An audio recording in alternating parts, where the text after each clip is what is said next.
Hola a todos. Esta noche hablaremos de los actos del habla basados en las teorías de Austin y Searle.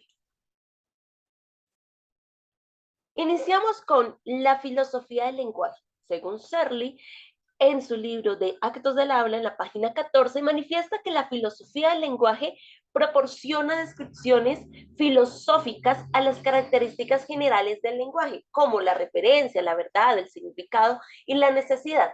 También se preocupa por los elementos particulares del lenguaje en particular.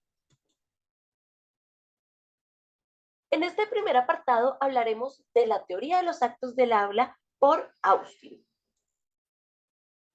Bueno, Austin como tal revaloriza el lenguaje cotidiano y corriente y lo considera como un instrumento útil que ha sido empleado por la humanidad por generaciones. Como tal, el lenguaje no es exclusivamente descriptivo, tampoco es exclusivamente informativo. Por ejemplo, y en síntesis, como tal, la intencionalidad del habla en los enunciados, él se centra.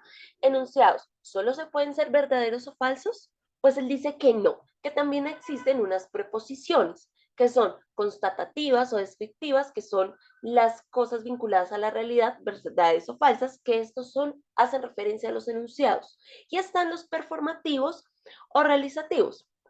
Y de acá manifiesta que es hacer las cosas como tal, hacer las cosas por el simple hecho de decirlas. Prometer, inaugurar, declarar, expulsar, invitar, y en realidad no son falsos o verdaderos, sino son adecuados o inadecuados. ¿Qué pasa con estos enunciados performativos, oraciones performativas o realizativas? Como tal, están sujetas a infortunios, que son fallos o violaciones a la correcta aplicación de las reglas de uso del lenguaje en la comunicación. Y esto, como tal, nos da una clasificación. La clasificación no va ligada eh, directamente a los infortunios, sino en cómo esta clasificación es un paso a paso para que se den en consecuencia satisfactoria el proceso de comunicación. Entonces, en la primera clasificación está el caso A1 y A2, que se da, si no se da una buena ejecución, el primer infortunio sería la mala apelación al procedimiento. Es decir, que no hay procedimiento, no es algo grave, sino algo sucede en medio que evita este procedimiento. Está el caso B1 y B2, que son malas ejecuciones en el procedimiento. Actos viciados o inconclusos. Algo obstruyó el proceso a la mitad o en algún punto y evitó que se concretara. Y están los casos, últimos casos, que son, digámoslo en este momento, como R1, R2, y es un acto hueco, aparentemente válido, pero no tiene un contenido, y este genera un abuso y una vulneración. En como tal, en los tres, si no se genera o se salta un paso entre la clasificación y el proceso, vamos a desencadenar en infortunios.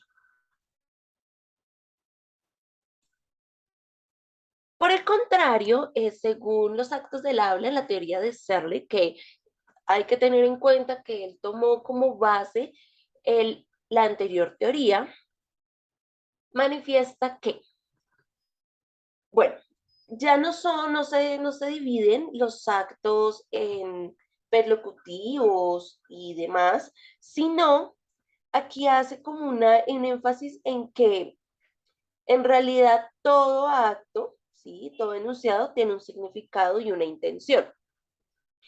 Y los divide en otra distinción.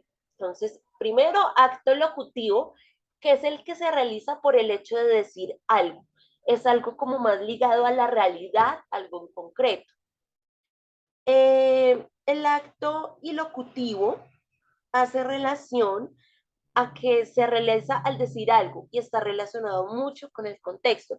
El que se realiza al decir algo en el modo en que la persona lo dice, en la entonación que usa, los signos de puntuación y también en el contexto en el que se dice. Y esto se ve también en los rasgos sociales. Y el 3, que es el perlocutivo, que es la consecuencia y los efectos producidos por decir ese algo ilocutivo.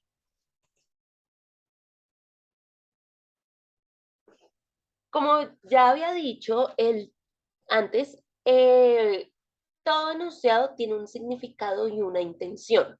Y esto se ve reflejado en el segundo apartado, que es la fuerza ilocutiva. Indica la forma en cómo se interpreta ese enunciado y se depende mucho del contexto en cuestión. Iniciando, recoge la importancia de las reglas gramaticales, pues eso da como una, una contraposición a lo anterior, ya al anterior apartado, ya que no, este no le daba esa importancia y lo distinguía, lo apartaba un poco. En cambio, acá sí se ve esa importancia. Está el elemento indicador de la proposición, que es la forma lingüística y gramaticales, sintácticas y semánticas que nosotros como hablantes, como comunicadores, le damos. Y está el dispositivo indicador de la función que muestra cómo debe ser tomada la proposición. Entonces, esta fuerza y este orden de palabras es como, no la conclusión, pero es el momento en donde se concreta la comunicación. Teniendo en cuenta esto también da como tal, en conclusión, un acto perlocutivo, que es el acto de la conclusión, porque la fuerza ilocutiva nos lleva a esta parte final.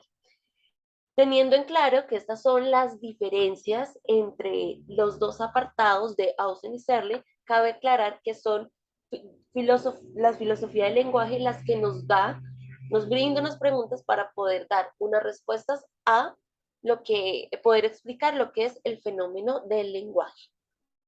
Muchas gracias.